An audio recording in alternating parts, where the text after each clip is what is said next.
Tonight, the world holds its breath. In the South China Sea, two of the world's most powerful navies are locked in a dangerous dance. The USS John Finn faces off with the Chinese destroyer Lanzhou just a few hundred yards apart.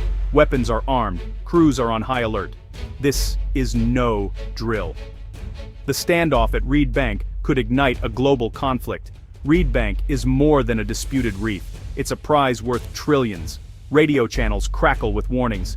The American captain insists they're in international waters, defending a treaty ally.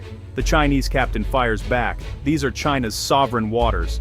Every sailor knows a single mistake could be catastrophic. Now, those promises are being tested with warships as chess pieces. As the destroyers stare each other down, the world watches and waits. The world holds its breath. On the USS John Finn, the mood is tense but disciplined. Petty Officer Maya Williams, 22, tracks the Chinese destroyer's every move. The captain projects calm authority, balancing strength with restraint. Below decks, sailors check equipment, eat in silence, and think of home. They know the world is watching.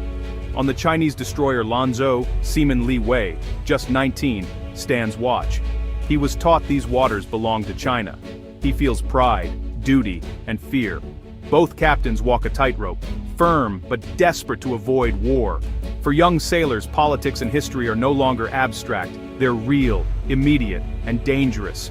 The human faces behind the headlines are young, anxious, and determined. Each side waits for the other to blink. The world's fate may rest on their restraint. The world's future is in their hands. This crisis began with a mission of hope. The Philippine research vessel BRP Gregorio Velasquez set out to survey Reed Bank for natural gas. Scientists, not soldiers, were on board, seeking energy that could transform the Philippines. But in these contested waters, even science is seen as provocation. Chinese Coast Guard cutters quickly surrounded the Velasquez, shadowing it with military precision. They sailed dangerously close, using cabbage wrapping tactics and issuing stern radio warnings. The Filipino crew, intimidated and outmatched, was forced to abandon its mission after being blasted with water cannons. The message from Beijing was clear: China will not allow Philippine exploration here.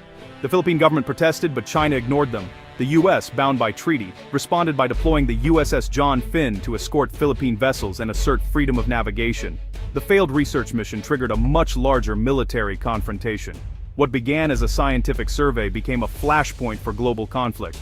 The world's attention shifted from science to standoff. The crisis escalated rapidly, drawing in superpowers. The Philippines' hopes for energy security were dashed by force. The US sent a message: it will stand by its ally. The stakes had suddenly become global.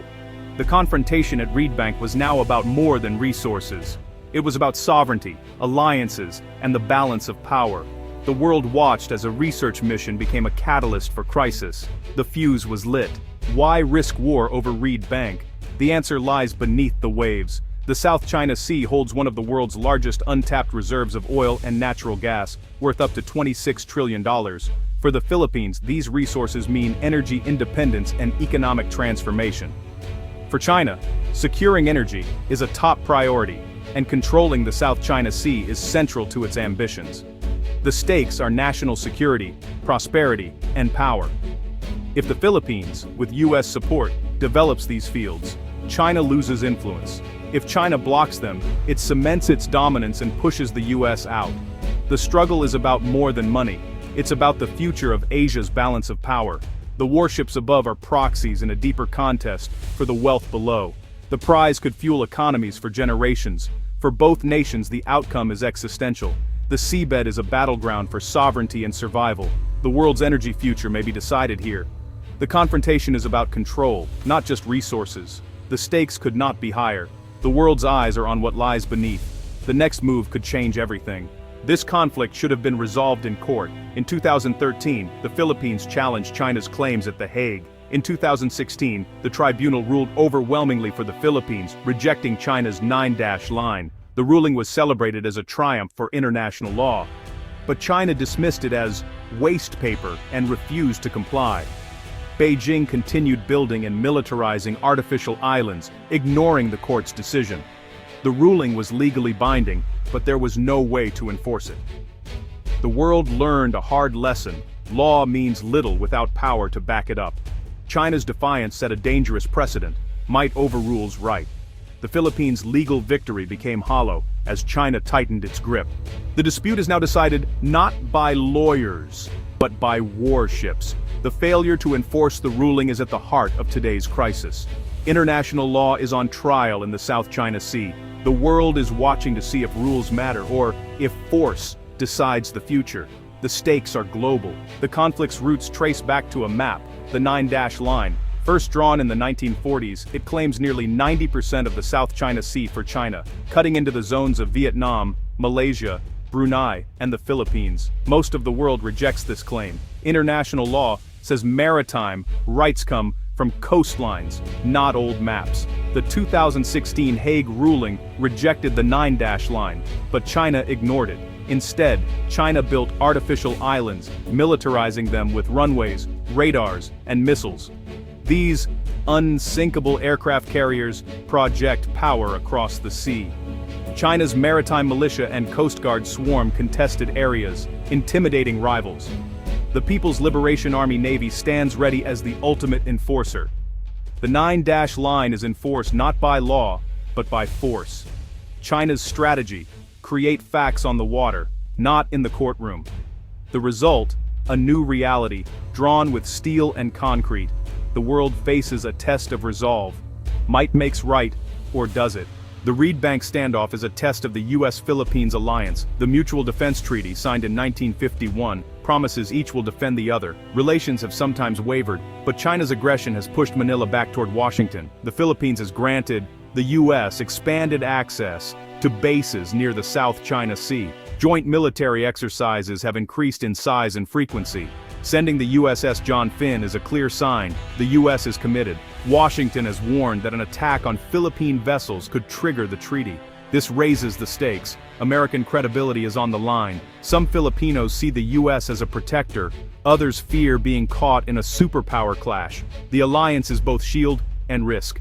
As destroyers face off, Filipinos hope for protection, but fear the cost. The region's security hangs in the balance. The world is watching to see if the alliance will hold. The outcome will shape Asia's future. The stakes are higher than ever. The Reed Bank standoff is shaking the world.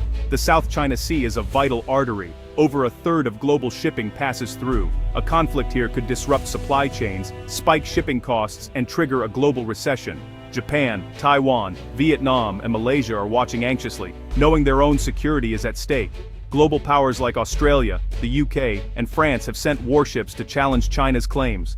The crisis is forcing countries to choose sides: democracies versus China. Stock markets are volatile. Oil prices are rising. Corporations are rethinking supply chains to avoid the region. The world is reminded how interconnected we are. A clash here could have consequences everywhere. The rules-based order's on the line. The world waits, hoping diplomacy prevails. The stakes are global, and the clock is ticking. Beyond the warships, the crisis has a human face. Carlos Santos, a fisherman from Palawan, has fished these waters for generations. To him, the sea is life, not a chessboard. But now, he's afraid to go near Reed Bank. On his last trip, a Chinese Coast Guard vessel blasted his boat with water cannons, forcing him to turn back empty-handed. His story is shared by thousands of Filipino fishermen. Their traditional grounds are blocked, their incomes have plummeted. They see their country's wealth beneath the sea, but can't even catch enough fish. The 9-dash line is not just a legal claim, it's an economic blockade. Coastal communities are being strangled. They look to their government and the U.S. for help. As the destroyers face off, Carlos watches from shore, hoping for change but fearing the cost. His struggle is a microcosm of the larger battle for sovereignty and justice. For him, the crisis is already real. The world waits for resolution, but for Carlos, the stakes are survival. The giants may fight, but it's the small who suffer most. The human cost is already being paid. The world must not forget the people at the heart of the crisis.